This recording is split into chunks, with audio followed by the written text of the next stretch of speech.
I wasn't expecting Caitlin Clark to be coming back this early, but ESPN put out an article earlier this week kind of summing up. They was predicting Caitlin Clark to be back by August the 12th. Now, this just came out of the pipeline of the Indiana Fever front office. Let's pull it up right now.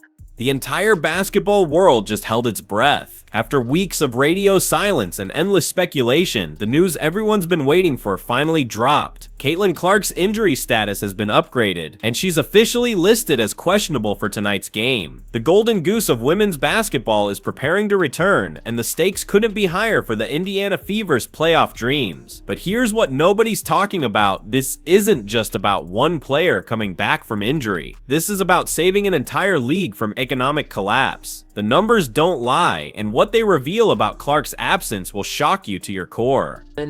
Effing Clark is a game time decision. She is a game time decision. She is, as far as I'm aware, someone said she's listed as questionable on the app. Someone said on the app she is listed as questionable. But she is a game time decision apparently. Look, if we're gonna be honest, no, she's a game time. When Clark went down with that groin injury back on July 15th, the WNBA didn't just lose their biggest star, they lost their lifeline. The Indiana Fever games that were averaging a staggering 1.8 million viewers with Clark in the lineup suddenly crashed to just 847,000 viewers. That's a 53% drop that sent shockwaves through every front office in the league. National WNBA viewership across all games plummeted by 55% during her absence. Think about that for a moment. More than half the league's television audience disappeared because one player couldn't play. This isn't just star power, this is economic dependency on a level that would make any business executive break out in cold sweats. No one person means as much to their league, whatever league it is, as Caitlin Clark means to the WNBA. Patrick Mahomes doesn't mean that much to the NFL. Steph Curry doesn't mean that much to the NBA. LeBron James doesn't mean that much to the NBA. She is an absolute monster in terms of impact. Clark may be back, and that will leave a run of 1, 2, 3, 4, 5, 6, 7, 8, 9, 10, 11 games left to get ready for the playoff run. Right now, you're looking at the Atlanta Dream, or you're looking at the Phoenix Mercury, which should be very interesting considering all the plots around that. The ticket market told an even more devastating story. Fever games that were commanding $137 average prices with Clark suddenly became $80. Bargain basement experiences. When Chicago faced Indiana without both Clark and Angel Reese, tickets that once sold for $86 dropped to an embarrassing $25. Premium matchups saw prices crash from $210 to $95, with the cheapest seats falling from $86 all the way down to $25. Teams that had moved games to larger venues expecting Clark crowds were left holding the bag when she couldn't suit up. The Washington Mystics relocated their contest to Baltimore specifically to accommodate Clark crowds, only to watch ticket prices nosedive from $41 to $14 when she was ruled out. The Chicago Sky versus Fever game saw prices drop 71% on StubHub after Clark's injury announcement. When news broke that Clark was going to be out for weeks, ticket prices crashed 71% for their rivalry game against Chicago. The get-in price dropped from $86 down to just $25. Those numbers don't lie. People are watching because of Caitlin. You can argue this intelligently. No one person means as much to their league, whatever league it is, as Caitlin Clark means to the WNBA.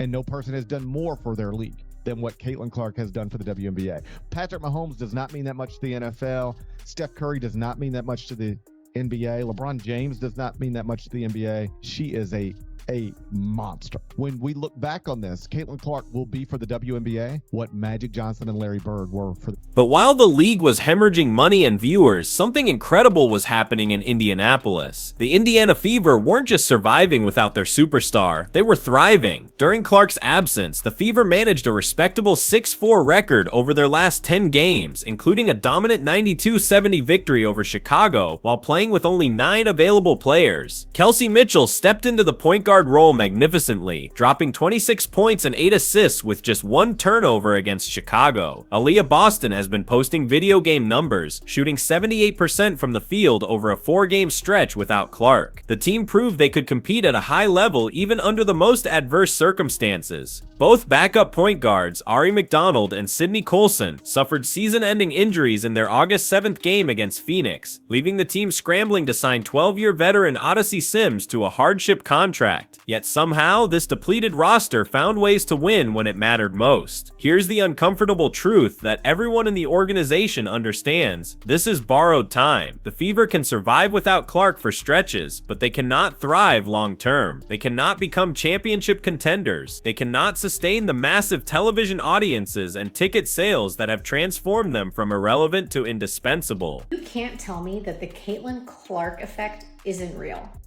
You knew when news broke yesterday that Caitlin Clark was going to be out for a few weeks, that ticket prices were going to go down, but I never expected them to go down 71% for the rivalry game. I can't help but laugh because the first thing that I thought of when I saw this was a quote that we got last year from Angel Reese when she was talking about how people don't just watch the WNBA for Caitlin. They watch it because of her as well. Hate to say it, those numbers don't lie. They're watching because of Caitlin. Sports economist Ryan Brewer projected that Clark's economic impact could reach $1 billion this season. That's not just inflated numbers designed to generate headlines. That's merchandising, tourism, television deals, and everything else that comes with being a cultural phenomenon that transcends basketball. Her presence alone was valued at approximately $340 million for the Fever franchise, transforming them from a below-average organization into the league's most valuable property. Clark was responsible for 27% of the entire WNBA's economic activity during the past season, including attendance, merchandise sales, and television viewership. One player in a league responsible for more than a quarter of all economic activity. That's unprecedented in professional sports. When Clark plays on the road, ticket prices increase by an average of 140%, with average resale prices reaching $312. The ripple effects extend far beyond Indianapolis. WNBA viewing attendance is up over 200% since she joined the league. The Indiana Fever are actually outselling the Pacers, averaging over 17,000 attendance per game. That's absolutely crazy. $1 billion is the estimated increase in WNBA valuation based on Caitlin Clark alone. Fever Sky tickets dropped 71% on TickPick after Caitlin Clark injury. The get-in price for the Chicago Sky versus Caitlin Clark's Indiana Fever game was $86. After Caitlin Clark's injury announcement is now down to $25. And you Angel Reese fangirls will still believe and think that Angel Reese is the reason why people are watching the WNBA. I think we're on the verge of seeing Caitlin Clark become bigger than the sport herself. WNBA viewing attendance is up over 200% since she joined the league. The Indiana Fever actually are outselling the Pacers, averaging over 17,000 attendance per game. That's crazy. $1 billion is the estimated increase in WNBA valuation based on Caitlin Clark alone. $1 billion. Now, this is up about 25% from the total economic value. Crazy to see these kind of numbers. I think we're on the verge of seeing something like MJ Tiger, where the average consumer goes to the TV because of somebody. Out of the 10 best-selling WNBA games on StubHub this season, every single one involved the Fever. Dick's Sporting Goods reported a 233% increase in WNBA merchandise sales compared to the previous season, while Fanatics saw merchandise sales surge by over 500%. Clark ranks among the top 20 selling athletes across all sports and sits 6th among basketball players, including NBA stars. Her Nike deal is reportedly worth $28 million over 8 years, dwarfing her $76,535 WNBA salary, and highlighting the massive disconnect between her value to the league and her compensation. Clark's agent openly admitted that she will never be paid what she's worth by the WNBA because it's literally impossible for them to pay her true market value. An economist at Indiana University calculated that Clark was responsible for $36 million in economic impact to the city of Indianapolis alone. Teams across the league have already adapted their strategies around Clark's drawing power. The Dream, Sun, Wings, Vegas Aces, Washington Mystics, and Chicago Sky have all moved home games against Indiana to larger venues to accommodate increased demand. When the Fever visited Iowa for a preseason exhibition, it became the most expensive ticket in Clark's entire career, with resale prices reaching over $1,750.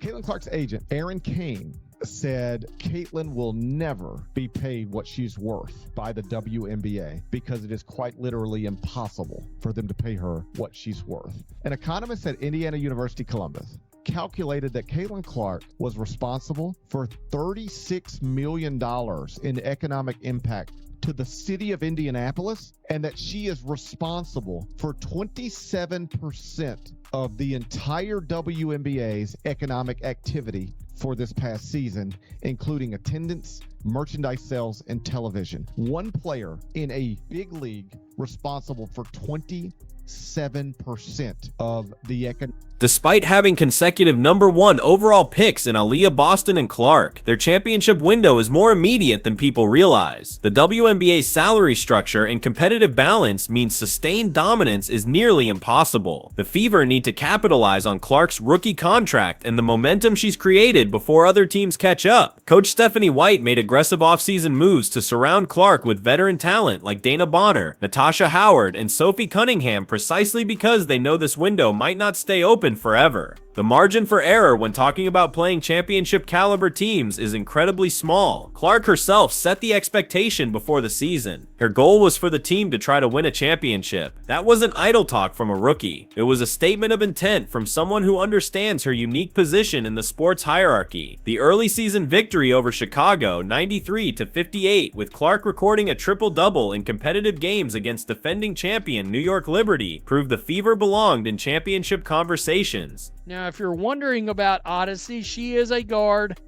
5'8". She's a veteran, 33 years old. This is interesting. She's been an all-star. She's also was 2019 All-WNBA, 2014 All-Rookie Team.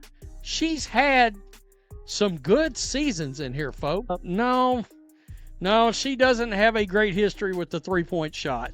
But if Caitlin Clark is coming back, being active and playing 4 games and then not, and like not feeling the best, and then like frustrated of like how hard I worked in the off season, and then like all I do is rehab and like continue to do this process, and just like trying to trust that the best I can. And obviously there's really frustrating days, and there's days where like it's a little bit easier and like you're very, very motivated and like you're close to the finish line of getting back and being back, and then like it's not like I have a training camp to like build up to like playing my first game again. It's like, no, like you're tossed into game 30, like go try to play well. Like it's hard. Like But here's what makes this situation even more intense. The psychological pressure Clark faces is unlike anything we've seen in professional sports. Her recent podcast appearance revealed the crushing weight of carrying an entire league on her shoulders. She admitted feeling the responsibility of being out there and playing, acknowledging that viewership and ticket sales drop substantially whenever she's unavailable. This isn't just about basketball performance anymore. It's about understanding that hundreds of jobs, millions in revenue, and the entire trajectory of women's professional basketball depends on her health. Her mother's text message during this latest injury provides insight into the crushing expectations Clark faces daily. You've taken so much time for everybody else. You have to take time for yourself now.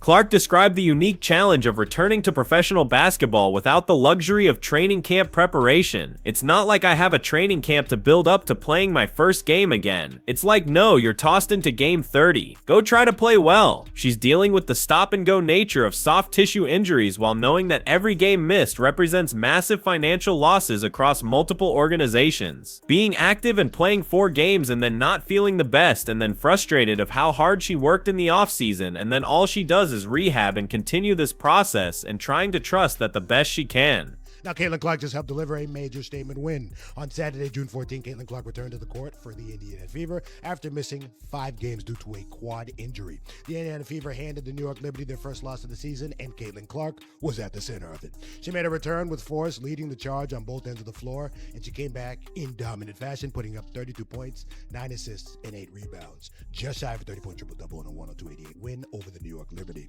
Now, even NBA's own LeBron James took notice, posting the CC effect.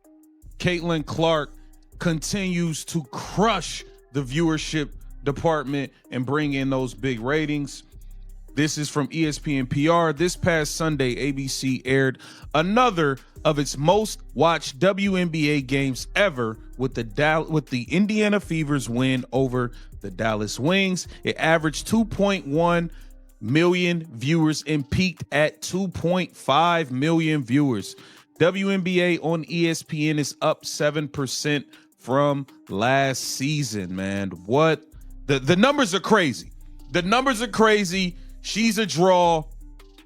In Caitlin Clark since the beginning of July. A lot of people have predicted for her to be out around the end of August, but this is a great update saying that she could possibly play tomorrow going up against Paige Beckers. Now, we know they have been having this crazy narrative about Paige and Caitlin, Paige being better.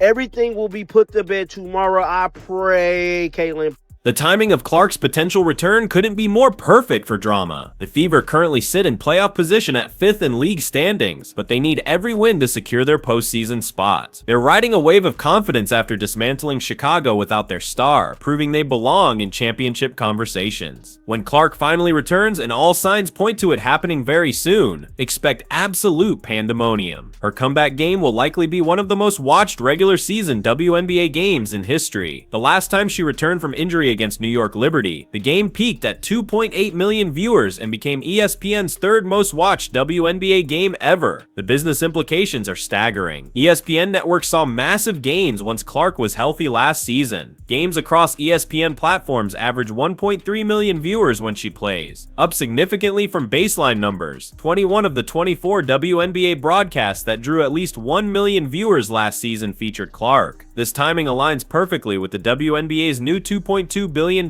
media rights deal beginning in 2026, shared between NBC Sports and ESPN. Both networks are betting heavily on the league's continued growth, with Clark serving as the cornerstone of that investment. Clark's return isn't just about basketball. She's become a cultural touchstone, attracting fans who had never watched women's basketball before. Her games regularly outdraw NBA playoff contests, and her appeal crosses demographic boundaries that traditional WNBA marketing never reached. She carries the hopes of every player who wants higher salaries, every broadcaster who invested in women's sports, and every fan who believes this moment represents a permanent shift in the sporting landscape. Her ability to attract 1.3 million fan votes for the All-Star Game, compared to 96,000 just 2 years earlier, demonstrates her unique connection with audiences. The WNBA is about to get their golden goose back, and the entire basketball world is ready to watch what happens next. With only 11 games left in the regular season, every moment Clark is on the court becomes precious. The Fever's playoff hopes, the league's financial future, and women's basketball history all hang in the balance. This isn't just a comeback story, it's the most important return in women's sports history. The question isn't whether Clark will play again, but whether the WNBA can survive another absence from their billion-dollar superstar. The countdown has begun, and the pressure has never been higher.